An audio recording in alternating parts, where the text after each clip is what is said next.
Assalamualaikum students, welcome to my YouTube channel View Learning Academy। तो students आज हम पढ़ रहे हैं अपने CS001 के मॉड्यूल 1 का लेक्चर नंबर 3। मैं आप लोगों को जस्ट शॉर्ट लेक्चर प्रोवाइड कर रही हूँ। मैं लेक्चर को ज़्यादा लंबा बिल्कुल नहीं करूँगी। मेरी कोशिश रहेगी कि आपको बहुत ही शॉर्ट टाइम में सारी इम्पोर्टेंट चीज़ें ही कवर करवाऊँ, क्योंकि अगर आप जो है वो आपके पास टाइम है, अगर आप इतना टाइम कंज्यूम कर सकते हैं तो आप LMS पे जाके वहाँ से 1 आवर की वीडियोज़ जो है वो आप एक्सेस कर सकते हैं। वहाँ से भी आप डीप में जा सकते हैं और देख सकते हैं कि क्या चीज़ किस तरह से है, क्योंकि वहाँ पर बहुत चीज़ें अच्छे से भी समझाई है। मैं ये नहीं कह रही कि वहाँ पर कुछ अच्छा समझाया नहीं है, बट जस्ट उनके पढ़ाने का तरीका जो है वो बहुत ही डीप है। तो मैं आप लोगों को इसीलिए शॉर्ट लेक्चर प्रोवाइड कर रही हूँ, स्पेशली उन्हीं अफराद के लिए, उन्हीं स्टूडेंट्स के लिए जो कि टाइम को कंज्यूम नहीं कर सकते। तो स्टार्ट करते हैं अपने ऑब्जेक्टिव से। ऑब्जेक्टिव्स में क्या चीज़ें मेंशन है, तो इसमें मेंशन है जी व्हाट इज़ कंप्यूटर, कंप्यूटर क्या है, इसके कीबोर्ड कीज़ क्या है और उसके फंक्शंस और कीबोर्ड कीज़ के बारे में हम जानेंगे। कीबोर्ड जो है इनपुट प्राइमरी डिवाइस है जो ये कंप्यूटर के साथ अटैच रहती है, और ये एक लाइक अ पेन है कंप्यूटर के लिए, क्योंकि इसमें हम कोई भी डेटा स्टोर करने के लिए सबसे पहले हमारे पास ज़रूरत होती है कीबोर्ड की। कीबोर्ड हमारे पास नहीं होगा तो हम कोई भी चीज़ इसके अंदर पुट नहीं कर सकते, अपनी इंफॉर्मेशन को टाइप नहीं कर सकते। तो ये वाला इशू जो है ये कीबोर्ड रिजॉल्व करता है। ये जो है इसमें आ जाती है इसके कीज़ के बारे में बात। तो कीज़ जो है, हर कीज़ जो है वो डिफरेंट टास्क प्ले करता है हमारा कंप्यूटर में कीबोर्ड। प्रोसेस ऑफ की प्रेसिंग, तो ये फर्स्ट की प्रेस में ही हमारा कीबोर्ड जो है वो उसका की वर्क करती है सिंगल प्रेस के साथ। अब बात आ जाती है कीबोर्ड टाइप्स में। तो कीबोर्ड टाइप्स में डिफरेंट टाइप्स होती है इसके अंदर, लेकिन जो ये एक स्टैंडर्ड कीबोर्ड जो है ये कॉमन यूज़ होता है हर तरह के टास्क को अटेंड करने के लिए। तो ये कीबोर्ड जो होता है, ये कुछ कीबोर्ड इस तरह से भी होते हैं कि वो जस्ट टाइपिंग का वर्क करती है और उसके अंदर कोई भी फंक्शंस या इस तरह की कोई चीज़ें नहीं होती कि हम उसके अंदर कोई भी डिफरेंट टाइप की उससे काम ले सके। लेकिन ये जो स्टैंडर्ड कीबोर्ड है ये बहुत ही ज़्यादा यूज़फुल होता है। और ये जो स्टैंडर्ड कीबोर्ड जो है ये मल्टीमीडिया पर्पस के लिए भी इस्तेमाल किया जाता है, specially video editing, sound design वगैरह इस्तेमाल के लिए। बेसिक कीबोर्ड कीज़ जो है इसके अंदर 104 कीज़ होती है। ये स्टैंडर्ड कीबोर्ड की हम बात कर रहे हैं। स्टैंडर्ड कीबोर्ड के अंदर 104 कीज़ होती है और ये जस्ट फर्स्ट प्रेस से ही हमारा जो की है वो वर्क करना स्टार्ट करती है। इसके ज़्यादा कोई और तरीका नहीं है कि जिस तरह से हम इसको रगड़ें तो ये काम करे, नहीं, इस तरह से नहीं है। जस्ट फर्स्ट क्लिक ही हमारे लिए इनफ हो जाता है। कैरेक्टर कीज़ में बात आ जाती है हमारे अल्फ़ाबेट्स की। तो अल्फ़ाबेट्स 2 टाइप के होते हैं, एक तो लोअर केस होता है, एक अपर केस होता है, जिसको हम किस तरह से टाइप कर सकते हैं अपने कीबोर्ड में। इसके लिए सबसे पहले आपको यूज़ करना चाहिए अपने कैप्स लॉक को। कैप्स लॉक का तरीका क्या होगा कि आपने जस्ट ऑन कर दी, बस। किसी के लैपटॉप में होता है कि शिफ्ट साथ में शिफ्ट को प्रेस करके फिर कैप्स लॉक ऑन करते हैं, लेकिन मेरे पास जो अभी अवेलेबल है तो वो just caps lock he on करो तो सारा जो है हमारा सेटअप खुद ही बन जाता है। न्यूमेरिक कीज़ कौन सी है, तो न्यूमेरिक कीज़ जो है वो 0 से लेकर 9 तक की जितनी सारी हमारे पास न्यूमेरिक आ जाती है वो सारे स्टैंडर्ड कीबोर्ड्स में अवेलेबल होती है। और ये सभी को पता है कि न्यूमेरिक कीज़ क्या वर्क करती है, कैसा वर्क करती है। तो इसके ऊपर हम ज़्यादा डीपली जाएंगे। अब हम आ जाते हैं स्पेशल कीज़ के ऊपर। जो स्पेशल कीज़ जो कौन सी होती है, शिफ्ट ऑल्ट कंट्रोल, ये सारी जो होती है ये जिस तरह से कंट्रोल C, कंट्रोल Y, इस तरह की जो कैरेक्टर्स होते हैं वो सारे हमारे स्पेशल कीज़ कहलाते हैं। एस्केप क्या होता है, एस्केप जो होता है वो बेसिकली हमारे एग्जिट करने के लिए होता है, किसी भी एप्लीकेशंस को क्लोज़ करने के लिए। जिस तरह से हमारे कॉर्नर पर एक एस्केप का एक बटन होता है, तो चलिए हम किसी भी प्रेस कर दें तो वो सारी चीज़ें हमारी क्लोज हो जाती है, एग्जिट हो जाती है। तो ये हमारे लिए एस्केप की जो है ये वर्क करती है। फंक्शंस की कौन सी होती है, तो फंक्शंस की जो ऊपर हमारे कीबोर्ड के सबसे टॉप पे जो लाइन आ रही होती है ना 1 से लेकर F12 तक, तो वो सारी हमारी कहलाती है फंक्शन कीज़। और फंक्शंस की का काम क्या होता है कि वो किसी भी वेबसाइट को रिफ़्रेश करना। जिस तरह से अगर हम किसी ब्राउज़र पे आ जाते हैं, यहाँ पर अगर मैं F5 प्रेस करूँ तो ये रिफ़्रेश हो जाता है। तो इस तरह के काम जो होता है वो सारे फंक्शंस अटेंड करता है।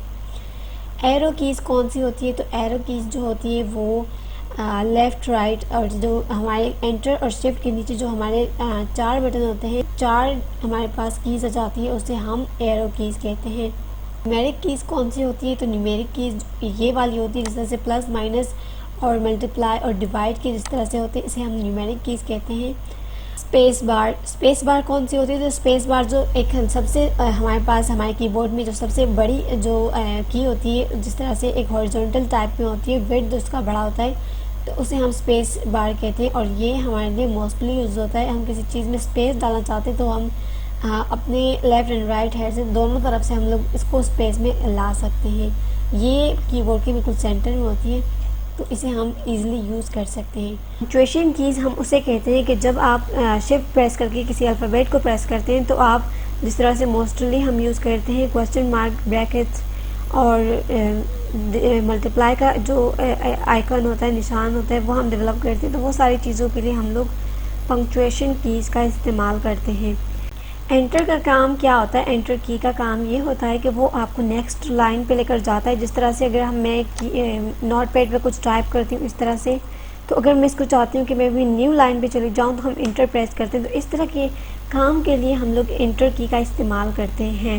एप्लीकेशन की हमारी वो की होती है कि जो हमारे एरो के साथ जो कंट्रोल अल्ट का बटन होता है, तो उसके साथ जो छोटा सा बॉक्स टाइप का बना हुआ होता है चकोर सा, तो उस बटन को हम लोग एप्लीकेशन की कहते हैं। टॉगल कीज़ हमारे पास caps lock, nums lock and scroll lock जो है ये हमारे पास टॉगल कीज़ कहलाती हैं और इस पर हम डीप नहीं जाएंगे, बस ये सारी चीज़ें तो हमें ऑलरेडी पता है क्या चीज़ कैसे वर्क करती है।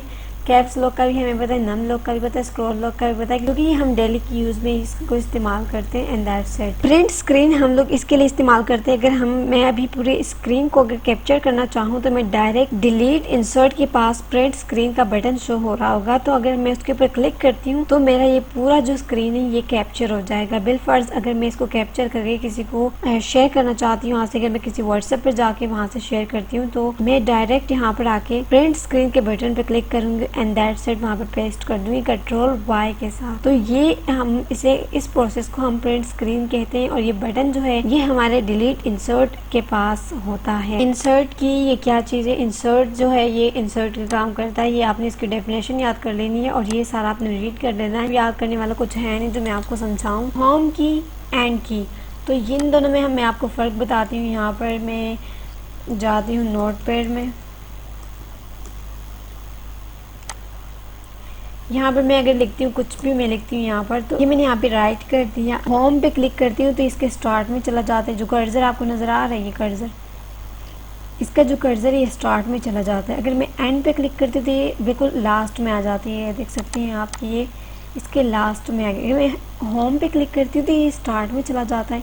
तो ये दोनों होम की और एंड की में आपस का डिफरेंस है जो मैंने आपको डिटेल के साथ बता दिया। पेज अप की, पेज डाउन की, इन दोनों में फ़र्क ये है कि पेज अप की जो है ये, अगर मैं आपको पेज ये डाउन में जा रही हूँ, अप करूँगी तो ये इस तरह से, तो ये जो है ये मैं एरो की से कर रही हूँ जो कि एक टॉप पे जा रही है और एक बॉटम पे जा रही है। तो इसे हम पेज अप की और पेज डाउन की भी हम इसे कह सकते हैं। ये मैंने आपको पेज के रिलेटेड बता दिया। डिलीट की क्या होती है? तो डिलीट की जो है ये एक कैरेक्टर है जो कि बैक स्पेस के ऊपर, बिल्कुल बैक स्पेस के ऊपर ही जो है ये बटन है। तो इसको अगर मैं यहाँ पर कुछ भी लिख देती हूँ, यहाँ पर जैसे ये मैं यहाँ पे ये लिखा हुआ है, मैं इसको अगर डिलीट कर देती हूँ तो ये डिलीट हो गया। कंट्रोल Z करके मैं इसे अगेन ला सकती हूँ, लेकिन मैंने इसको डिलीट के ऊपर से प्रेस किया है।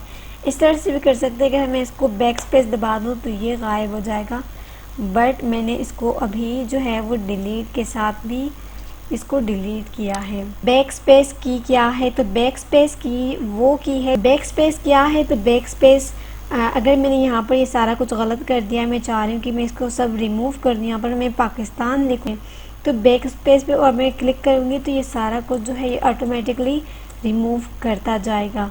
तो इस तरह से किसी टाइपिंग को रिमूव करना चाहते तो डायरेक्ट बैक स्पेस के ज़रिए इसे रिमूव कर सकते हैं। नॉन टाइपिंग कीज़ के बारे में आपको ऑलरेडी बता चुकी हूँ कि ये क्या चीज़ है, कैसे काम करती है। टैब की, टैब की में मैं आपको यहाँ पर बताती हूँ कि अगर मैं यहाँ पर जिस तरह से मुझे यहाँ पर अगर स्पेस चाहिए, मुझे ज़्यादा स्पेस चाहिए, तो यहाँ पर मैं टैब को प्रेस करूँगी तो डायरेक्टली ये मुझे इतना स्पेस प्रोवाइड कर देगा, जो कि आई थिंक कि अगर मैं इसको अपने जस्ट सिंपल स्पेस के साथ करूँगी तो ये 6 टाइम में कर सकती हूँ। जिस तरह से मैं आपको दिखाती हूँ, इतना स्पेस मुझे ये प्रोवाइड करता है सिंगल टैप के साथ, तो ये बहुत ही ज़्यादा यूज़फुल होता है हमारे लिए। अगर इनपुट डिवाइस में हमारे पास क्या आ जाता है माइक्रोफोन, तो मैं माइक्रोफोन का आपको ऑलरेडी बता चुकी हूँ कि माइक्रोफोन जो है ये हमारी आवाज़ को कंप्यूटर तक पहुंचाता है। माइक्रोफोन जो है ये हमारी आवाज़ को, हमारी वॉइस को कंप्यूटर तक पहुंचाता है। ये इनपुट डिवाइस का काम है, जो कि मैं ऑलरेडी आपको अपने लेक्चर 1 में बता चुकी हूँ। स्कैनर क्या करता है, तो स्कैनर जो है ये अगर हम किसी शॉप में जाते हैं विल्फर्स, वहाँ पर अगर किसी चीज़ के ऊपर इमेज या पेपर लगा होता है, उसके ऊपर हम स्कैनर लगाते हैं तो उसकी प्राइस का हमें पता चल जाता है, तो उसे हम स्कैनर कहते हैं। डिजिटल कैमरा, वेब कैम जिसे कहते हैं, तो ये इसमें हम अपनी पिक्चर्स बना सकते हैं, वीडियोस बना सकते हैं और इस तरह की बहुत सी चीज़ें हम लोग डिजिटल कैमरा के साथ कर सकते हैं। ये इसकी समरी आ जाती है, तो समरी में मैं ऑलरेडी ये सारी चीज़ें डिस्कस कर चुकी हूँ। अगर आप लोग चाहते हैं कि मैं समरी के ऊपर अलग से वीडियो बनाऊँ तो प्लीज़ मुझे कमेंट कीजिएगा, मुझे बताइएगा कि क्या मैं समरी के ऊपर भी वीडियोस बनाऊँ। जो स्टूडेंट्स चाहते हैं कि हमें समरी समझा दें, तो क्या मैं उसके ऊपर वीडियोस बनाऊँ, ये आप लोग मुझे बताएंगे अपने कमेंट सेक्शन में, और मैं कोशिश करूँगी कि बहुत ही शॉर्ट वे में आपको सारी चीज़ें जो है वो ईजिली कवर करवाऊँ और आपके सारे कॉन्सेप्ट जो है वो क्लियर हो जाए। अगर इस लेक्चर के रिलेटेड आपका कोई भी क्वेश्चन है, कोई क्वेरी है, तो आप लोग मुझसे कमेंट सेक्शन में ज़रूर पूछिएगा।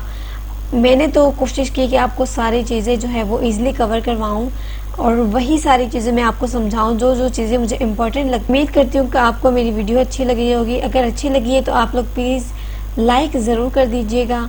मिलते हैं अपने नेक्स्ट वीडियो में। अल्लाह हाफिज़।